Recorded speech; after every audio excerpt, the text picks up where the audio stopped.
Before we begin, let us know where you're listening from. After the story, rate it from 1 to 10. Now let's start. The Montana morning air bit at Naomi Ellis's cheeks as she stood at the end of the long dirt driveway, clutching her 5-year-old daughter Emma's hand. The mountains loomed in the distance, majestic and imposing, much like the man she was about to meet. "Mommy, I'm cold," Emma whispered, huddling closer to Naomi's side. "I know, sweetheart. Just a little longer."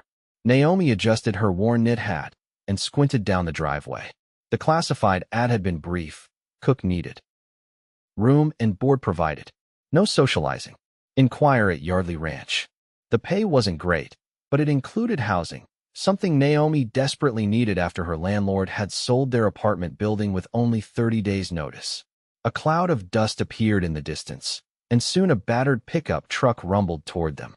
It skidded to a stop a few feet away, and a tall man with broad shoulders stepped out. His face was partially obscured by a dark beard flecked with gray, but Naomi could see hard lines around his eyes that were currently regarding her with undisguised annoyance. "You Naomi Ellis?" His voice was gruff, as if he didn't use it much. "Yes, and this is my daughter, Emma." The man's gaze flickered to Emma for just a moment before returning to Naomi. "I'm Cole Yardley. Ad didn't say anything about kids." Naomi's heart sank. "I mentioned her when I called. I spoke with someone named Frank, my foreman." Cole ran a hand through his dark hair. "He forgets details." An uncomfortable silence stretched between them. Emma pressed closer to Naomi's side. "Look," Naomi said finally, "we won't be any trouble. Emma's quiet, and I'm a good cook. We really need this job, Mr. Yardley." Cole stared at her for a long moment, his expression unreadable. Then he sighed. "Get in. We'll try it for a week." The cabin was small but clean, situated about 50 yards from the main house. It had one bedroom, a tiny bathroom, and a combined kitchen and living area. To Naomi, who had been contemplating a shelter, it looked like paradise. "This is where you'll stay," Cole said, standing awkwardly in the doorway as Naomi and Emma looked around. "I eat breakfast at 6, lunch at noon, dinner at 7. 3 ranch hands eat here too, lunch only. Keep to yourself otherwise." "We understand," Naomi said softly. "Thank you for the opportunity." Cole's jaw tightened. "Just do your job." He turned to leave, then paused. "There's a box of my wife's old books in the closet. Meant to throw them out. Your kid can have them if she wants." Before Naomi could thank him, he was gone. That night, as Emma slept soundly in the bedroom, Naomi sat at the small kitchen table and let a few tears fall. 3 months ago, she'd had a stable job as an office manager. Then the company downsized, and everything had spiraled. Her savings had dwindled rapidly, and now here she was, about to cook for a man who clearly didn't want her or her daughter around. She opened the box of books Cole had mentioned. Inside were cookbooks, novels, and a few children's books. On the inside cover of one was written, "Property of Melissa Yardley," in delicate handwriting. Naomi ran her finger over the name, wondering what had happened to Mrs. Yardley and why her husband now seemed so bitter. The next morning, Naomi rose at 4:30 a.m. to prepare for her first day. She walked through the pre-dawn darkness to the main house, letting herself in through the kitchen door as instructed. The kitchen was spacious but outdated, with appliances from at least 2 decades ago. By 5:45, she had coffee brewing, bacon sizzling, and biscuits in the oven. At precisely 6, Cole entered the kitchen. He stopped short at the sight of the food. "Morning, Mr. Yardley," Naomi said. "I wasn't sure what you like, so I made a few things." Cole's eyes traveled over the spread: biscuits, bacon, scrambled eggs, sliced fruit, and coffee. "Melissa used to make biscuits," he said, so quietly Naomi almost didn't hear him. He sat down and ate in silence. When he finished, he simply said, "Lunch is sandwiches. The men like roast beef," before walking out. Over the next few days, Naomi settled into a routine. Emma stayed in their cabin during the day, coloring or reading the books that had belonged to Melissa Yardley. Occasionally, Naomi would bring her to the main house kitchen while she prepared meals, instructing her to sit quietly at the small table in the corner. The ranch hands, Mike, Joe, and Hank, were friendly enough, though they seemed wary of saying too much around her, as if afraid of invoking their boss's wrath. Cole himself remained distant, eating his meals in silence and leaving immediately afterward.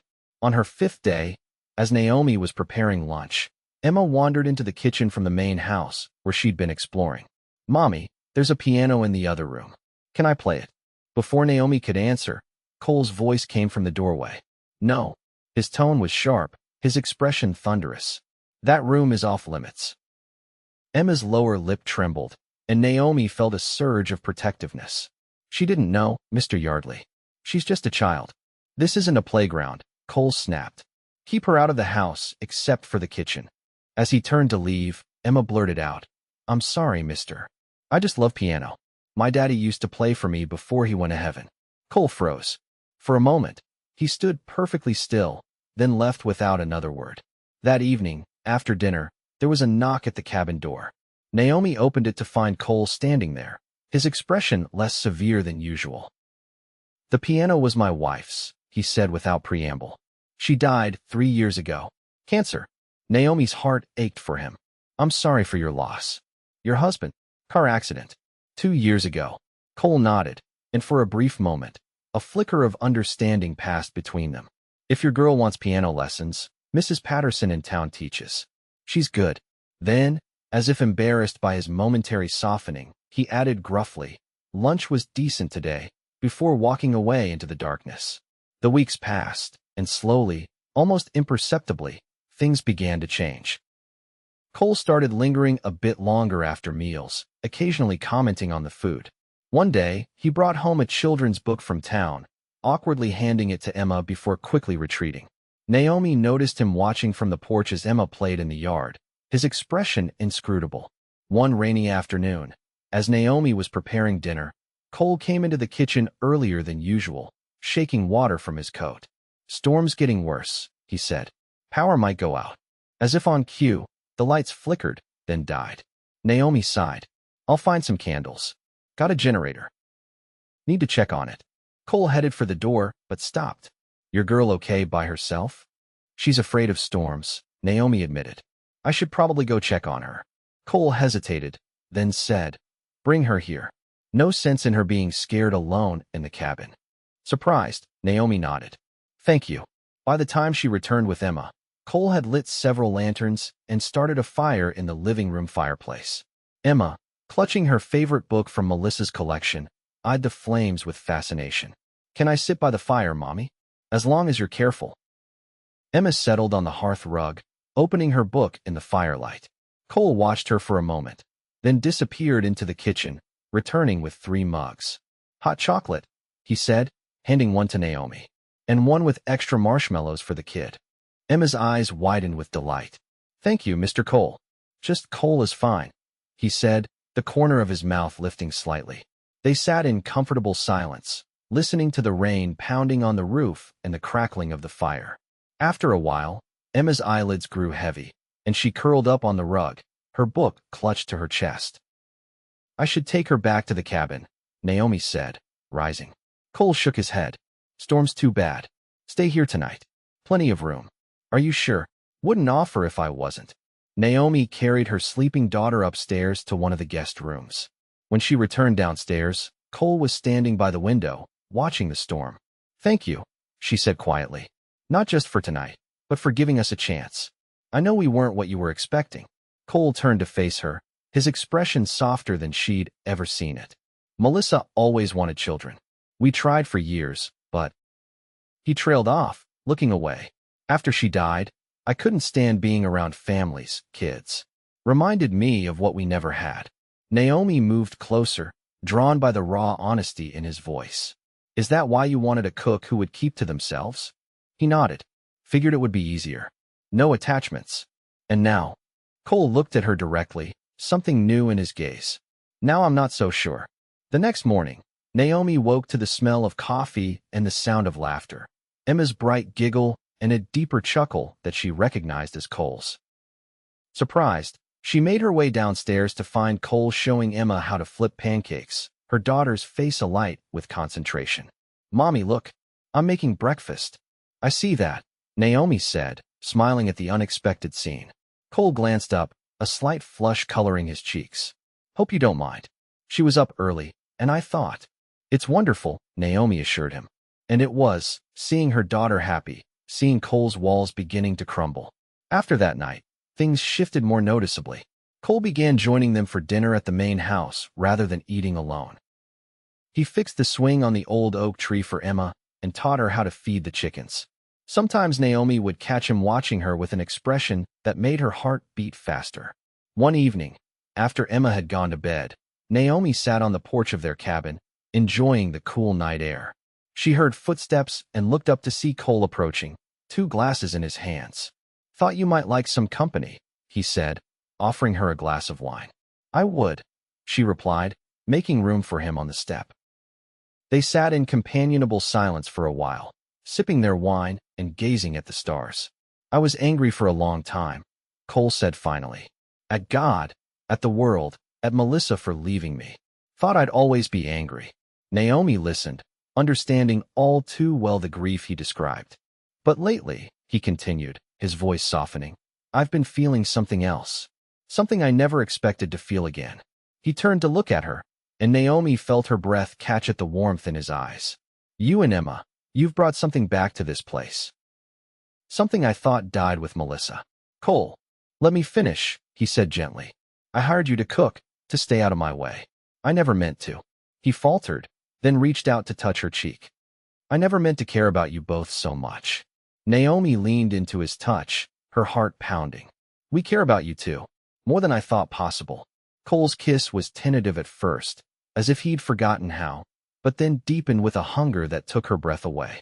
When they finally pulled apart, his eyes were bright with emotion. "I'm not good at this," he admitted. "Being open, letting people in. But I want to try, Naomi. For you and Emma. That's all anyone can do," she whispered, taking his hand in hers. "Just try." As summer turned to fall, the ranch transformed. Cole fixed up the cabin, adding a small room for Emma.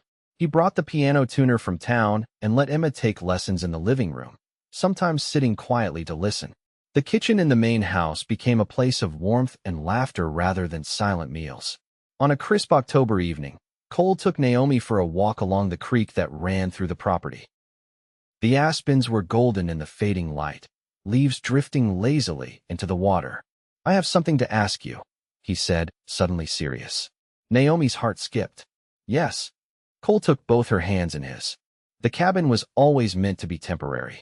For ranch hands, or, well, cooks. A smile touched his lips. "But I was thinking maybe you and Emma might want something more permanent." "What are you saying, Cole?" "I'm saying I love you, Naomi Ellis. You and Emma have healed something in me I thought was broken forever.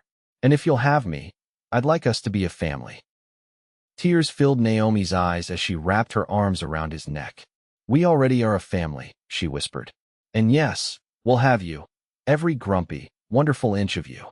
Cole laughed, lifting her off her feet in a joyful embrace. "I promise I'll be less grumpy going forward." "Don't make promises you can't keep," she teased, kissing him softly. Later that evening, as they told Emma the news, her daughter's face lit up with pure happiness. "Does this mean I can call you Daddy now?" she asked Cole, climbing into his lap. Cole's eyes glistened as he pulled her close. "Nothing would make me prouder, little one." As Naomi watched them together, she thought about the journey that had brought them here, from desperation and grief to unexpected love and second chances. The angry widower rancher who had hired her only to cook had become the center of their world, and they had become his. Sometimes life's most beautiful beginnings came from its most painful endings. And sometimes, when you least expected it, love found you anyway.